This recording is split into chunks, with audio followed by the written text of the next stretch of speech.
అందరికీ నమస్తే. నేను మీ గౌతమి. ఇప్పుడు రచయిత్రి మంజిత కుమార్ రచించిన వజ్ర కవచం అనే కథను విందాం. రాజులకు, సైనికులకు, సైన్యాధీక్షులకు వారి వారి పదవుల రీత్యా రకరకాల కవచాలు ఉంటాయని మనకు తెలుసు. కానీ వజ్ర కవచం గురించి మీరెప్పుడైనా విన్నారా?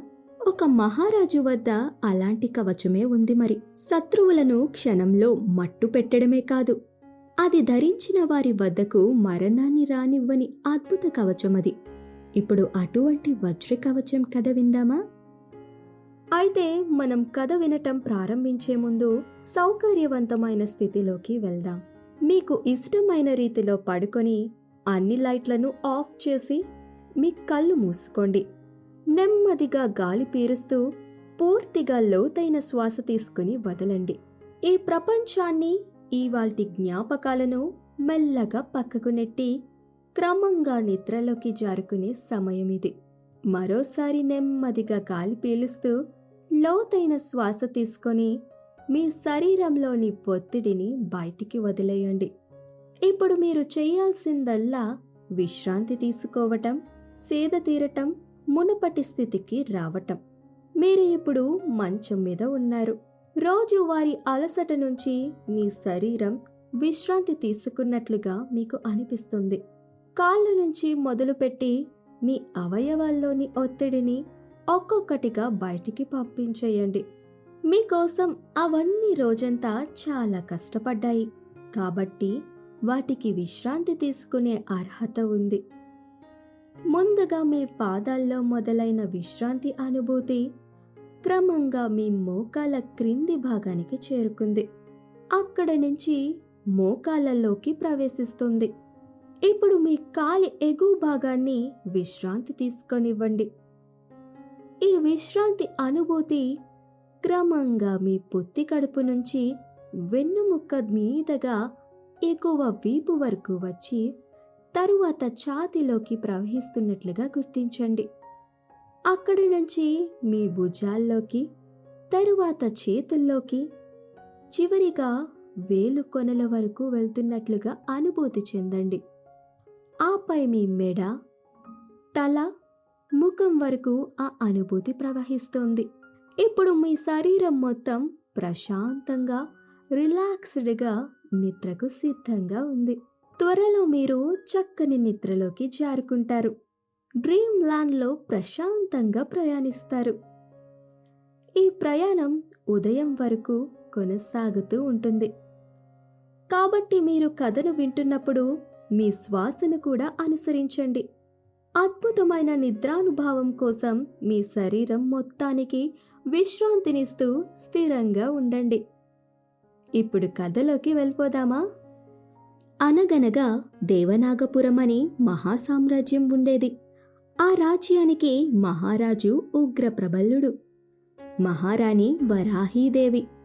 వారికో సుపుత్రుడు, అతడి పేరు సింధేశ్వరుడు. ఎన్నో ఏళ్ల ఘన చరిత్ర కలిగిన దేవనాగపురంలో నాగదేవతలను విశేషంగా పూజించేవారు. అక్కడ ఎక్కడ చూసినా నాగదేవతల ఆలయాలే కనిపిస్తూ ఉండేవి. పండగైనా, ఇంట్లో ఏదైనా శుభకార్యమైనా మొదట అందరూ నాగదేవతనే పూజించడం ఈ రాజ్యం యొక్క ఆనవాయితీ. మహారాజు దంపతులు కూడా ప్రతి ఏడాది జరిగే నాగవల్లిక జాతరకు స్వయంగా విచ్చేసి అమ్మవారికి పట్టుచీర, బంగారు ముక్కు పుడక సమర్పించడం తరతరాలుగా వస్తున్న ఆచారం. ఇన్నేళ్లలో ఎప్పుడూ కూడా ఎవరూ కూడా ఈ ఆనవాయితీని మరువలేదు. ఇక మహారాజు ఉగ్రప్రబలుడు ప్రజలపై మమకారం కలిగినవాడు. వారి యోగక్షేమాలే పరమావధిగా అహర్నిశలు శ్రమిస్తూ ఉండేవాడు. మహారాణి వరాహీదేవి మహిళా అభ్యుదయానికి పాటుపడుతుండేది. మహిళలు అన్ని రంగాల్లో ముందుండాలని తహతహలాడుతూ వారికి తగు మేర శిక్షణను ఇస్తుండేది. తల్లిదండ్రులకి గల ఉన్నత భావాలతో పెరిగి పెద్దయ్యాడు సింధేశ్వరుడు. చదువు, విలువిద్య, కత్తిసాము, గుర్రపు స్వారీలలో రాటుదేలాడు. సింధేశ్వరుడికి తనకంటూ ప్రత్యేకమైన అశ్వం ఉండేది. దాని పేరే ప్రాహిణి. ప్రాహిణి అంటే సింధేశ్వరుడికి ప్రాణం. స్వయంగా దానికి గడ్డి పెట్టడం, వీలు చిక్కినప్పుడల్లా స్నానం చేయించడం చేస్తూ ఉండేవాడు సింధేశ్వరుడు. మనుషులతో మాట్లాడినట్లు ప్రాహినితో ఏవేవో కబుర్లు చెప్పేవాడు. ప్రాహిణి కూడా సింధేశ్వరుడు మాటలను వింటున్నట్టుగా తలాడించేది. ఇద్దరిని అందరూ మంచి మిత్రులని అభివర్ణిస్తూ ఉండేవారు. ఎప్పుడైనా సింధేశ్వరుడు తీసుకున్న నిర్ణయం సబబు కాదైతే వెంటనే తలను అడ్డంగా ఊపుతూ తన విముఖతను చెప్పేది ప్రాహిణి. అలాంటి సమయంలో సింధేశ్వరుడు ఆ నిర్ణయాన్ని మరోసారి యోచించేవాడు. ఒకసారి మహారాజు అత్యవసర సమావేశం ఏర్పాటు చేయడం జరిగింది. ఈ సమావేశానికి మహామంత్రి, రాజగురువు, మహాసైన్యాధ్యక్షుడు మరియు వరాహీదేవి, సింధేశ్వరుడు హాజరయ్యారు. మహారాజా, మా అందర్నీ ఈ అత్యవసర సమావేశానికి పిలువించడానికి కారణమేమిటి అని అడిగాడు మహామంత్రి త్రిపురుడు. మీ అందరికీ ఒక రహస్య మంతనం జరపాల్సి ఉంది, అందుకే పిలిపించితిని. నా జాతకం ప్రకారం మరికొన్ని మాసాల్లోనే నేను ఈ లోకాన్ని విడిచి వెళ్ళిపోతున్నాను అని చెప్పాడు మహారాజు. ఈ మాట వినగానే అక్కడున్న వారంతా దిగ్భ్రాంతి చెందారు. ఏంటి మహారాజా మీరంటున్నది? మీకు మరణమా? అది ఇంత త్వరగానా? దేవుడా, ఏమిటి మాకీ పరీక్ష అంటూ మహారాణి దుఃఖించసాగింది. పితృదేవా, ఎవరు మీకు ఈ దుర్వార్త చెప్పినది? అది నిజమని మీరెందుకు అనుకుంటున్నారు? నేను నమ్మను, ఒప్పుకోను అని తండ్రిని వాటేసుకున్నాడు సింధేశ్వరుడు. మహారాజా, మీ వయసు ఇంకా 45 దాటనేలేదు, అప్పుడే మరణమా? నమ్మశక్యంగా లేదు అన్నాడు మహాసైన్యాధ్యక్షుడు చతురుడు. నిజాలు చేదుగానే ఉంటాయని నమ్మకుండా ఉండగలమా? మన రాజవంశీకులు రాయించిన తాళపత్రాలలో రాజుగారి మరణం కూడా రాసింది. మన రాజుగారిదే కాదు, మరో 1000 ఏళ్లలో చనిపోయే అందరి రాజుల జనన మరణాలు అందులో పొందుపరిచి ఉన్నాయి. విశేషమేంటంటే ఎవరి మరణం సంభవిస్తుందో వారిది మాత్రమే మనకు కనిపిస్తుంది. ఇక ప్రస్తుతం రాజుగారి మరణ విషయం తెలిసింది అన్నాడు రాజగురువు. కానీ ఈ మరణాన్ని ఆపలేమా? ఎందుకు మరణం ఇంత తొందరగా సంభవిస్తోంది? నేను మీరు లేకుండా ఉండలేను. నేను సతీ సహగమనం చేస్తాను అంది రాణి వరాహీదేవి. దేవి, అంత మాట అనకండి. నన్ను నమ్మి వచ్చానని నా చావులో కూడా వెంట రమ్మనడం భావ్యం కాదు. ఎవరి రాతలు వారివి, ఎవరి జీవితాలు వారివి. అలాంటి నిర్ణయం ఎన్నడూ తీసుకోకండి. నా మరణం తరువాత మీపై మరింత బాధ్యతలు పెరుగుతాయి. ముఖ్యంగా మన కాబోయే రాజుకు పరిపాలనలో సరైన సలహాలు, సూచనలు ఇవ్వడంలో మీరు మార్గదర్శకంగా ఉండగలరు. నేను లేని లోటును తీర్చగలరని నమ్ముతున్నాను అన్నాడు మహారాజు. తక్షణ కర్తవ్యం ఏమిటి మహారాజా అని అడిగాడు చతురుడు. ఎల్లుండే యువరాజుకు మహారాజుగా పట్టాభిషేకం చేయిద్దాం. రాజ్య బాధ్యతలన్నీ నేను ఉన్నప్పుడే యువరాజుకు అప్పగిస్తాను. అటులో చేసిన ఎడల ఏమైనా సలహాలు, సందేహాలు, మెలకువలు ఉంటే నేనే దగ్గరుండి నేర్పించగలను. నా తర్వాత మీరంతా ఉన్నారుగా అన్నాడు ఎంతో మనోనిబ్బరంతో. అన్నట్టు మరో ముఖ్య విషయం, ఈ మరణ వార్త ఇప్పుడే ఎవ్వరికీ తెలియనివ్వకండి. శత్రు రాజ్యాలకు తెలిసాయో మనపై యుద్ధానికి కాలు దువ్వుతాయి. ఈ దుఃఖ సమయంలో మనం యుద్ధం చెయ్యలేము, కాబట్టి ఈ రహస్యాన్ని మనలోనే పెట్టుకుందాము అన్నాడు రాజగురువు. అందరూ అందుకు సమ్మతించారు. కానీ బాధలో కూరికిపోయారు. మహారాజా, మహారాజా అని గుండెలు పగిలేలా రోదిస్తున్న మహారాణిని ఓర్దార్చడం ఎవరి తరమూ కాలేదు. అందరూ దిగులు చెందారు. ప్రాహిణి, నీకో విషయం చెప్పాలి. తండ్రి గారికి ఆరోగ్యం బాగాలేదు. ఏ క్షణమైనా ఏమన్నా జరగవచ్చు. నాకేం చెయ్యాలో తోచడం లేదు అన్నాడు గుర్రంతో సింధేశ్వరుడు. ఒక్కసారిగా అనుకోకుండా గుర్రం సకిలించసాగింది. నాకు తెలుసు, నీకు కూడా బాధగా ఉందని. కానీ ఈ గడ్డు సమస్యకు తప్పకుండా ఏదన్నా పరిష్కారం ఉంటుందని నేను భావిస్తున్నాను. పద, ఓసారి రాజగురువుని కలిసిపోద్దాము అన్నాడు యువరాజు. గుర్రంపై సింధేశ్వరుడు రాజగురువును కలవేసేందుకు బయలుదేరాడు. రాజ వ్యవహారాలను దగ్గరుండి చూసిన రాజగురువు ఉండేది మాత్రం అడవిలోనే. అక్కడే ప్రశాంతంగా ఉంటుందని ఆయన భావన. అడవిలోనే ఒక నాగదేవత విగ్రహాన్ని ప్రతిష్ఠించి ప్రతిరోజు పాలాభిషేకం చేయడం రాజగురువు వంశీయులకు అలవాటు. అయితే ఇక్కడే విశేషం ఏంటంటే, వీరి వంశీయులు పాలాభిషేకం చేస్తున్న సమయానికి అక్కడికి 3 తలల సర్పం రావటం. ప్రస్తుతం కూడా ఈ అద్భుతం జరుగుతోంది. ప్రతిరోజు ఆ సర్పం వచ్చి పాలను తాగి వెళ్తుంది. ఈ విషయాన్ని వినడమే కాని ఎన్నడూ చూడని యువరాజు ఈ దృశ్యాన్ని చూసి నమ్మలేకపోయాడు. గుర్రం కూడా మౌనంగా ఇదంతా చూడసాగింది. 3 తలల పాము రావడం, పాలు తాగడం అంతా మాయలా అనిపించింది. పాము వెళ్ళాక మెల్లగా రాజగురువు చెంతకు వెళ్ళాడు యువరాజు. నమస్సులు రాజగురువు గారు అంటూ నమస్కరించాడు యువరాజు. నాకు కబురు చేస్తే నేనే వచ్చేవాడిని కదా, ఎందుకింత దూరం వచ్చావు నాయనా అన్నాడు రాజగురువు అభిషేకం చేసిన పాలను తీర్థంగా అందిస్తూ. ఇలా రావడం వల్లే ఆ అద్భుత దృశ్యాన్ని చూడగలిగాను. అన్నట్టు నా మిత్రుడికి కూడా తీర్థం ఇవ్వండి అని కాస్త తీర్థాన్ని తీసుకుని గుర్రానికి పట్టించాడు. ఇంతకీ విషయమేమిటి యువరాజా అని అడిగాడు రాజగురువు. విషయమా? మనందరికీ కలవరపెడుతున్న విషయమే గురువర్యా. అదే తండ్రి గారి అకాల మరణం.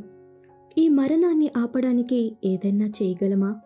ఎందుకంటే మా తాత ముత్తాతలు అందరూ 150 ఏళ్లకు పైన బతికారు. తండ్రి గారు ఇంకా 50 సంవత్సరాలు కూడా దాటలేదు. అమ్మ బాధ చూడలేకపోతున్నాను. దయ ఉంచి ఏదైనా పరిష్కారం చూపండి మహానుభావా అని దీనంగా అర్థించాడు యువరాజు. యువరాజా, నిజం చెప్పాలంటే ఒక మార్గం ఉంది. కానీ అది ఎవ్వరికీ చెప్పవద్దని మీ తండ్రి గారు మాట తీసుకున్నారు. ముఖ్యంగా మొండి పట్టుదల ఉన్న మీకు. అందుకే చెప్పలేదు అన్నాడు రాజగురువు. అంటే పరిష్కారం ఉందన్నమాట కదా? దయచేసి చెప్పండి గురువర్యా. మన రాజ్యం కోసం, మన ప్రజల శ్రేయస్సు కోసం చెప్పండి అని ప్రాధేయపడ్డాడు యువరాజు. అలా పరిపరి విధాలా ప్రార్థించగా రాజగురువు నోరు మెదిపాడు. చూడు నాయనా, మీ నాన్నగారికి మృతి మరో మాసం రోజుల్లోనే సమయం ఉంది. ఈలోగా నువ్వు పాతాళ లోకానికి వెళ్ళి అక్కడ ఉన్న నాగబంధంలోని వజ్ర కవచాన్ని తీసుకువస్తే మీ నాన్నగారిని బ్రతికించవచ్చు. ఆ కవచం ధరించిన వారికి మృత్యువు ఉండదు. ముఖ్యంగా మీ తండ్రి గారు తనకు మృత్యువు ఎప్పుడుందో ఆ రోజంతా కవచం ధరిస్తే ఇక ఆయన ఆయు 100 ఏళ్లకు పైమాటే. కాకపోతే అదెంతో ప్రమాదకరమైన ప్రయాణం, ఎన్నో సాహసాలతో కూడిన పని. కేవలం మృత్యువుకు సిద్ధంగా ఉన్న వారి వారసులు మాత్రమే చెయ్యాలి. నీకు చెబితే ఖచ్చితంగా నువ్వు ప్రయత్నిస్తావని, నీకు కూడా ఏదన్నా జరిగితే మహారాణి మానసిక క్షోభను అనుభవిస్తారని రాజుగారు ఆవేదన అంటూ వివరించాడు రాజగురువు. అదంతా నాకు వదిలేయండి. అసలు ఎక్కడ ఉంది ఈ పాతాళలోకం? ఎలా వెళ్ళాలి గురువర్యా అని అడిగాడు యువరాజు. ఇక్కడికి పూజకు వస్తున్న 3 తలల పాము రోజు అక్కడ్నుంచే వస్తుందని మా పూర్వీకులు చెప్పేవారు నాయనా. ఈ సర్పానికి మృత్యువు లేదు. మా ముత్తాతల కాలం నుంచి ఇలా అభిషేకం సమయానికి వస్తూ ఉంటుంది. ఈ పాముతో పాటు వెళితే బహుశా నీకు మార్గం సులభం కావచ్చేమో. కానీ జాగ్రత్త సుమి అన్నాడు రాజగురువు. కృతజ్ఞతలు గురువర్యా. నా ప్రాణాలు పోయినా పర్లేదు. ప్రజలను కన్న బిడ్డల్లా చూసుకునే మహారాజు 10 కాలాల పాటు చల్లగా ఉండాలి అంటూ రాజగురువు ఆశీర్వాదం తీసుకున్నాడు యువరాజు. అంటే తమరు ఈ సాహసయాత్రకు పూనుకున్నట్టేనా? మరి మహారాజు మహారాణికి ఏం సందేశం ఇమ్మంటారు నాయనా అని అడిగాడు రాజగురువు. యువరాజు సాధించగలడన్న సంపూర్ణ విశ్వాసంతో, ఉన్నత విద్య కోసం మీరే పొరుగు రాజ్యానికి పంపారని, 10 దినములలో తిరిగి వస్తాడని చెప్పండి అన్నాడు యువరాజు. నీకు పలు విద్యలు నేర్పిన గురువుగా నీపై అపార నమ్మకం ఉన్నది నాయనా. కానీ జాగ్రత్త, నీకు ఏమన్నా జరిగితే ఆ భారం మాత్రం నాదే. మీ అమ్మకు పుత్రశోకం మిగల్చకు అన్నాడు రాజగురువు మదిలో కలిగిన ఆవేదనతో. మీ ఆశీస్సులు ఉండగా నాకేమవుతుంది గురువర్యా? మీరు చింతించవలదు. నేను తిరిగి వచ్చే వరకు రాజ్యంలో ఎవరికీ నాపై అనుమానం రాకుండా చూసుకోగలరు, ముఖ్యంగా తల్లిదండ్రులకు అని గురువుగారు ఆశీస్సులు తీసుకుని గుర్రం దగ్గరకు వెళ్ళాడు. మిత్రమా, అంతా విన్నావుగా? ఇక సెలవు మరి. నా దారి నాది, నీ దారి నీది. జాగ్రత్తగా ఉండుము అని గుర్రానికి జాగ్రత్తలు చెప్పసాగాడు. కాని గుర్రం మాత్రం తల అడ్డంగా ఊపుతూ యువరాజుతో వస్తానని అరవసాగింది. చూడు, పాతాళ లోకానికి వెళ్ళాలట. అక్కడ ఎలా గాలి పీల్చుకోగలవు, ఎలా ఉండగలవు, ఏం తినగలవు? నేనంటే నా తండ్రి కోసం వెళ్తున్నాను, నీకేం అవసరం చెప్పు అన్నాడు ప్రేమగా గుర్రం తలను నిమురుతూ. గుర్రం సకిలించింది, సంజ్ఞ చేసింది. ఏంటి, నాతోనే ఉంటావా? ఎంత దూరమైనా ప్రయాణిస్తావా మరి అంటూ ప్రాహిణిని ఆలింగనం చేసుకున్నాడు. చెబితే వినవుగా, నేను మొండంటే నాకన్నా జగముండి వినువు అని ప్రేమగా వారిస్తూ గుర్రం నుదుటన ముద్దు పెట్టుకున్నాడు. ముందుగా రాజభవనానికి తిరిగి వెళ్లి కావలసిన సామాగ్రిని వెంట తీసుకున్నాడు. గురువర్యలు ఉన్నత విద్య కోసం పంపుతున్నారని తల్లిదండ్రులకి తెలిపి వారి ఆశీర్వాదాలు తీసుకున్నాడు. మరుసటి రోజు ఉదయం రాజగురువు అభిషేకం చేసేలోపు ఆ చోటుకి చేరుకున్నాడు. యథావిధిగా 3 తలల సర్పం అక్కడికి వచ్చింది. అభిషేకానంతరం అక్కడి నుండి మెల్లగా కదలసాగింది. ఆ పాము వెనకే అడుగులో అడుగు వేసుకుంటూ నడవసాగాడు సింధేశ్వరుడు. సింధేశ్వరుడు అలికిడి విని టక్కున వెనక్కి తిరిగింది 3 శిరస్సుల నాగు.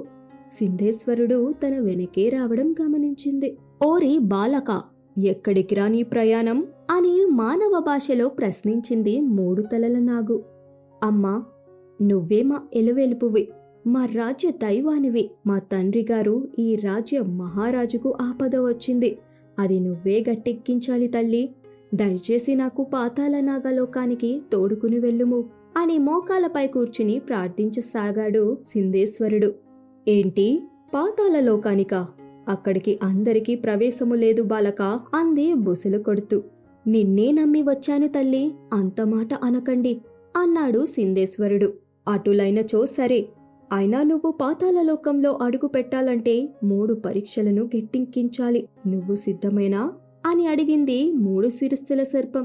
అన్నింటికీ సిద్ధపడే వచ్చానమ్మా అన్నాడు సింధేశ్వరుడు వినయంగా. నీ తండ్రి కోసం నువ్వు ప్రాణత్యాగం చేయగలవా అని అడిగింది పాము. తప్పకుండా.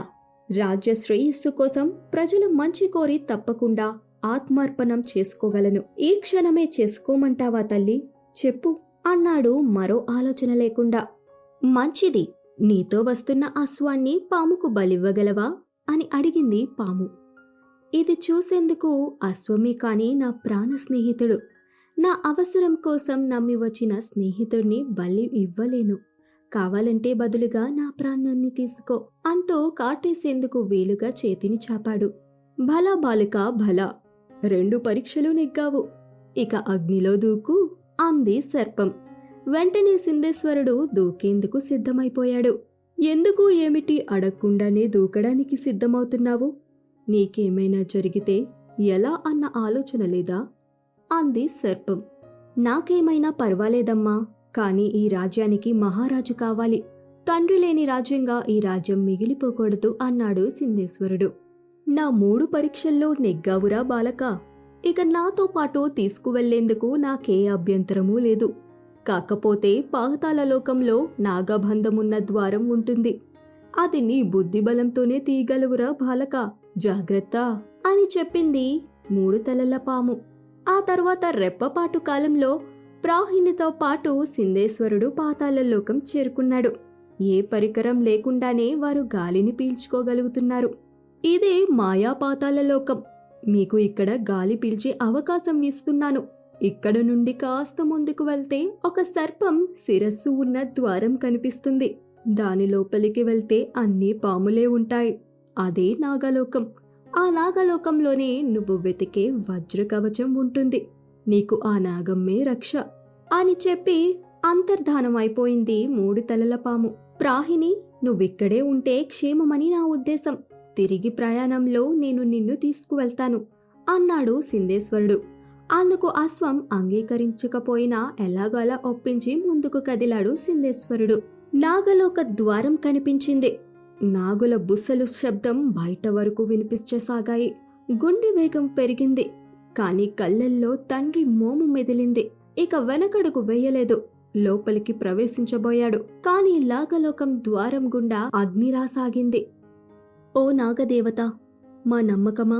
మా తాత ముత్తాతల కాలం నుంచి మమ్మల్ని సంరక్షిస్తున్నావే. శత్రుసేనలు మా ముత్తాత తాతను మట్టుబెడుతుంటే నీ సైన్యంతో వచ్చి వారందర్నీ కాటేశావట. వారి ప్రాణాలు రాజ్యాన్ని కాపాడావట.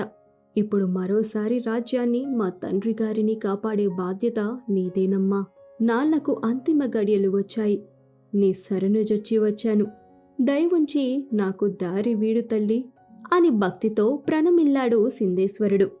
అప్పటి వరకు అగ్ని కీలలు దహించిన స్థానంలో ఇప్పుడు చల్లని గాలి వీయసాగింది. ఇదే తన విజయంగా భావించి ఎంతో ఉత్సాహంగా నడవసాగాడు. నాగదేవుడిని మొక్కుతూ సింధేశ్వరుడు ముందుకు కదిలాడు. అక్కడ 3 ద్వారాలు కనిపించాయి. 3 ఒకేలా ఉండడంతో ఏ ద్వారంలో వజ్ర కవచం ఉందో గోచరించలేదు. ఒక్కో ద్వారాన్ని పరిశీలించసాగాడు. చుట్టూ వేలాది పాములు ఉన్నా వాటి బుసలతో ఆ ప్రాంతమంతా మారుమోగుతున్నా ఏ ఒక్క పాము కూడా సిందేశ్వరుణ్ణి కాటేసేందుకు ముందుకు రాలేదు. పైగా మార్గమిస్తూ అతడికి గావ చూపాయి. ఇదంతా దైవలీల, తన పూర్వీకులు పుణ్యఫలమని నమ్మాడు సిందేశ్వరుడు. 3 ద్వారాలపై 7 శిరస్సుల పాము బంగారపూతలు ఉన్నాయి. వాటి చుట్టూ మణిమాణిక్యాలతో చేసిన పుట్ట కనిపించింది.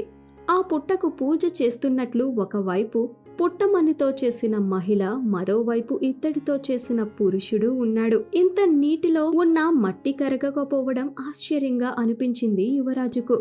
ఒక్కో ద్వారాన్ని సున్నితంగా పరిశీలించసాగాడు. తన చిన్నతనం నుంచే పాడే ఒక నాగ కవచాన్ని పాడటం మొదలుపెట్టాడు. అతడి పాట పూర్తి కావడంతోనే మట్టి మహిళ కరిగిపోయింది. ఓ, ఇదే ద్వారమన్నమాట అనుకుని నాగమ్మను స్మరించుకుంటూ లోపలికి వెళ్ళాడు. లోపల చిమ్మ చీకటి, కింద పాములు పాకుతున్నట్లు పాదాలకు తగులుతున్నాయి. ఇంతలో ఏదో పాము తనను చుట్టుముట్టినట్టు అనిపించసాగింది. రెప్పవేసి తెరిచేలోపు ఎదురుగా ఓ శ్వేతస్వర్పం, దాని తలపై దగదగలాడుతున్న ఒక ఎర్రటి మణిమయ కిరీటం. ఇంత దూరం సాహసం చేసి వచ్చావంటే మమ్మల్ని నమ్మి పూజించే రాజ కుటుంబానికి ఏదో ఆపద వచ్చిందని భావిస్తున్నాను. కాని చింతించకు, వజ్రకవచం దక్కితే నీ కష్టాలన్నీ తీరిపోతాయి. కాకపోతే నువ్వు 100 పాముల విషాన్ని తాకాల్సి ఉంటుంది. నీ దేహం మొత్తం విషమయమైపోతుంది. నీ సంకల్పం గొప్పదైతే నీ ప్రాణానికి ప్రమాదం లేదు, లేదా ఇక్కడే కాలనాగుల మధ్య భస్మైపోతావు అంది శ్వేతనాగు. మీరు చెప్పినది చెప్పినట్లు చేస్తానమ్మా అంటూ శిరస్సు వంచి నమస్కరించాడు సిందేశ్వరుడు. ఈలోగా కొన్ని సర్పాలు ముందుకు వచ్చాయి. పై భాగం వరకు పాముగా, మధ్య భాగంలో మానవుడిగా, మళ్లీ తోక భాగంలో పాముగా ఉన్న ఆ సర్పాలు ఒక పెద్ద పాత్రలో విషాన్ని తీసుకువచ్చాయి. ఆ కాలకూట విషం నుంచి పొగలు వస్తున్నాయి కూడా. ఆ వాసనకు తల తిరిగినట్టు అనిపించసాగింది యువరాజుకు. కాని తండ్రిని బతికించాల్సిన బాధ్యత తనపైన ఉందని గుర్తు చేసుకున్నాడు. మరో ఆలోచన లేకుండా గటగటమంటూ ఆ విషాన్ని తాగేశాడు. దేహం మొత్తం నీలంగా మారసాగింది. నోటి నుండి నురగలు రాసాగాయి. కాని క్షణాల్లోనే అతడి శరీరం మామూలు స్థితికి చేరుకుంది. నురగ మాయమైంది. ఈ పరీక్ష నుంచి సిందేశ్వరుడు బతికి బయటపడినట్టే. మానవా, అన్ని పరీక్షలలో ఉత్తీర్ణుడవయ్యావు. ఇక లోనికి వెళ్ళి వజ్రకవచాన్ని తీసుకో. విజయీభవ అంది అక్కడ ప్రత్యక్షమైన నాగుల గురువు. ధన్యోస్మి, ధన్యోస్మి. ఇదంతా మీ దయ వల్లే తల్లి సాధ్యమైంది. మీ సాయం మరువలేను అంటూ అక్కడున్న నాగులను నమస్కరించాడు. బాలక, ఈ వజ్రకవచాన్ని వినియోగించిన పిదప అది అక్కడ మాయమై మళ్ళీ ఇక్కడ ప్రత్యక్షమవుతుంది. మరోసారి ఇటువంటి స్థితి వచ్చినప్పుడు నీవలే నీ భవిష్యత్తు తరాలు వారు ధైర్యంగా ఇక్కడికి వచ్చి ఈ వజ్రకవచాన్ని తీసుకుని వెళ్ళవలసి ఉంటుంది. మా అందరికీ మృత్యువు లేదు. అటులనే ఈ వజ్రకవచం ధరించిన వారు 150 సంవత్సరాలు బ్రతకగలరు అని నాగుల గురువు వివరించింది. చాలా సంతోషం అంటూ ముందుకు కదిలాడు యువరాజు. అడుగులో అడుగు వేస్తూ మరింతలోనికి వెళ్ళాడు. అదో పెద్ద విషవలయమైన గది. చుట్టూ పొగలు సెగలు కక్కుతున్నాయి. అది గది మధ్యలో ఉన్న పెద్ద రాయిపై నారింజ రంగు నాగుల మధ్య వజ్ర కవచం దగదగలాడుతూ కనిపించింది. కాని అక్కడికి చేరాలంటే ఎలా చేరాలో తెలియలేదు యువరాజుకు. అసలు అటు వెళ్లేందుకు మార్గమే లేదు. చుట్టూ ప్రవహిస్తున్న విషం తప్ప. అంత దూరం దూకుదామా అంటే మధ్యలో విష ప్రవాహంలో పడి కొట్టుకుపోయే ప్రమాదముంది. దీంతో అక్కడే కాసేపు ధ్యానంలోకి వెళ్ళాడు. కొన్ని నిమిషాలు గడిచిపోయాయి. సరిగ్గా అప్పుడు అతనికి అతని పూర్వీకుల స్వరం వినిపించింది. నాయనా, మేమంతా నీకు సాయంగా ఉంటాము. మా ఆత్మలన్నీ ఈ నాగలోకంలోనే ఉన్నాయి. మేము నిచ్చెనగా పనిచేస్తాము. నువ్వు మాపై ఎక్కి ఆ వజ్ర కవచాన్ని చేరుకో. మీ తండ్రిని, మా వంశాకురాన్ని కాపాడు అని చెప్పసాగారు. వెంటనే కనిపించని ఆ పూర్వీకులకు నమస్కరించాడు. వారిని చిత్తశుద్ధితో నమ్మి మెల్లగా అడుగులో అడుగు వేస్తూ కదిలాడు. వారంతా నిచ్చెనలగా మారారు. వారిపై నుంచి నడుస్తూ జాగ్రత్తగా రాయి వరకు చేరుకున్నాడు. అంతే, నిచ్చెన మాయమైంది.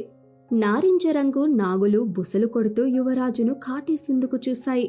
యువరాజు వాటిని నమస్కరించి మరోసారి దేవతలకు పూర్వీకులకు తాను వచ్చిన పనిని తలుచుకుని మొక్కగాని నారింజ రంగు పాములు శాంతించసాగాయి. వెంటనే చేయి చాచి దగదగలాడుతున్న అద్భుతమైన వజ్రకవచాన్ని అందుకున్నాడు. ఆ వజ్రకవచాన్ని అందుకోగానే శరీరంలో ఏదో శక్తి ప్రవహించినట్లు అనిపించింది. అప్పటి వరకు పడ్డ శ్రమను మర్చిపోయాడు. హృదయపూర్వకంగా చేతిలో ఉన్న వజ్రకవచానికి నమస్కరించాడు. అంతే, అక్కడ స్పృహ తప్పిపోయాడు. కాసేపటికి అతడికి స్పృహ వచ్చింది. కళ్ళు తెరిచి చూస్తే సరిగ్గా మన మిత్రుడు ప్రాహిణి దగ్గర ఉన్నాడు. యువరాజును చూసి ఆనందంతో పొంగిపోయింది అశ్వం. యువరాజు కూడా ఎంతో సంతోషంగా గుర్రాన్ని దగ్గరికి తీసుకున్నాడు. ఆ తరువాత గుర్రంపై స్వారీ చేస్తూ రాజగురువు వద్దకు చేరుకున్నాడు. అప్పటికే ఈ విషయాన్ని మంత్రికి రాజగురువు చెప్పడంతో మంత్రి కూడా వీరి రాక కోసం 1000 కళ్ళతో ఎదురు చూడసాగాడు. యువరాజును అతడి చేతిలో ఉన్న వజ్రకవచాన్ని చూడగానే అందరూ తెగ సంతోషించారు. ప్రేమగా యువరాజును దగ్గరగా తీసుకున్నారు. వెంటనే రాజగురువు ఆ వజ్రకవచానికి పూజలు చేసి రాజభవనానికి బయలుదేరారు. రాజభవనం చేరేసరికి రాజుగారికి అనారోగ్యం ఆవహించింది. నీరసంగా పడుకుని విపరీతంగా దగ్గుతూ రక్తపు వాంతులు చేసుకుంటున్నారు. వెంటనే రాజగురువు ఆ వజ్రకవచాన్ని రాజుకు అందించాడు. అది చూసిన మహారాజు నివ్వెరపోయాడు. క్షణం కూడా ఆలస్యం చేయకుండా వజ్రకవచాన్ని ధరించాడు రాజు. అంతే, అప్పటి వరకు చావు కల కనిపించిన మొహంలో ఇప్పుడు జీవకళ ఉట్టిపడింది. నాయనా, నువ్వు పాతాళలోకానికి వెళ్ళి నా కోసం, ఈ తండ్రి కోసం ప్రాణాలకు తెగించి ఈ వజ్రకవచాన్ని తెచ్చావా? నీకు ఎలా ధన్యవాదాలు తెలపాలో తెలియట్లేదు నాయనా అంటూ కొడుకును ముద్దాడాడు. ఈ అమ్మ పసుపు కుంకుమలను కాపాడావు, నీ రుణం ఎలా తీర్చుకోగలను నాయనా అంటూ మహారాణి కన్నీటి సంద్రమైంది. అమ్మా, మనకు రుణాలు ధన్యవాదాలు ఏమిటి చెప్పు? కన్న కొడుకుగా ఇది నా బాధ్యత. మహారాజును కాపాడడం నా కర్తవ్యం అన్నాడు సింధేశ్వరుడు. శభాష్ యువరాజా, శభాష్ అంటూ మెచ్చుకున్నారు మహామంత్రి మహాసైన్యాధీక్షుడు. ఈలోగా వజ్రకవచం మాయమైంది. వచ్చిన పని పూర్తి కావడంతో యథాస్థానానికి సురక్షితంగా చేరుకుంది. మహారాజు ఆరోగ్యం బాగుపడగానే అందరూ కలిసి నాగదేవత ఆలయానికి వెళ్లి ప్రత్యేక పూజలు నిర్వహించారు. పేదలకు అన్నదానాలు, వస్త్రదానాలు చేశారు. కొంతకాలం తర్వాత ఒక మంచి యువరాణిని చూసి యువరాజుతో కళ్యాణం జరిపించారు. యువరాజు గుర్రానికి కూడా ఒక జోడీని వెతికి తెచ్చారు. అలా మిత్రులిద్దరూ ఒకేసారి పెళ్లి చేసుకున్నారు. ఇలా కథ సుఖాంతమైంది. ఇక శుభం. విన్నారుగా ఈ కథను. కృషి, పట్టుదల ఉంటే అనుకున్నది సాధించగలం. మన ధైర్యమే మనకు రక్ష. అంతేకాదు, మనల్ని కన్న తల్లిదండ్రుల కోసం ఏం చేసినా, ఎంత చేసినా అది తక్కువే. కన్నవారిని ప్రేమించండి, వారిని నొప్పించకండి. ఇక సెలవా మరి. శుభరాత్రి. ప్రశాంతంగా నిద్రపోయేందుకు నీంద్ యాప్లోకి అడుగుపెట్టండి. ఈ క్షణమే నీంద్ యాప్ను డౌన్లోడ్ చేసుకోండి. ఒత్తిడిని తగ్గించి ప్రశాంతమైన నిద్రలోకి మిమ్మల్ని తీసుకెళ్లే చక్కని కథలు, ధ్యాన పద్ధతులు, ఆహ్లాదకర సంగీతాన్ని మీరు నీంద్ యాప్లో మాత్రమే వినండి. ఇవే కాకుండా పలు రకాల స్లీప్ ప్రోడక్ట్స్ అయిన sleep gummies, milk mix, sleep tea bags గురించిన సమాచారం తెలుసుకోవచ్చు. ఈ ప్రోడక్ట్స్కి మీరు బానిస అయ్యే అవకాశమే లేదు. వీటిని వాడడం వల్ల మీకు ఎటువంటి సైడ్ ఎఫెక్ట్స్ కూడా ఉండవు. సంపూర్ణంగా నిద్రపోయేందుకు ఇవి సహకరిస్తాయి. మీ నిద్రానుభవాన్ని మరింత మెరుగుపరుస్తాయి.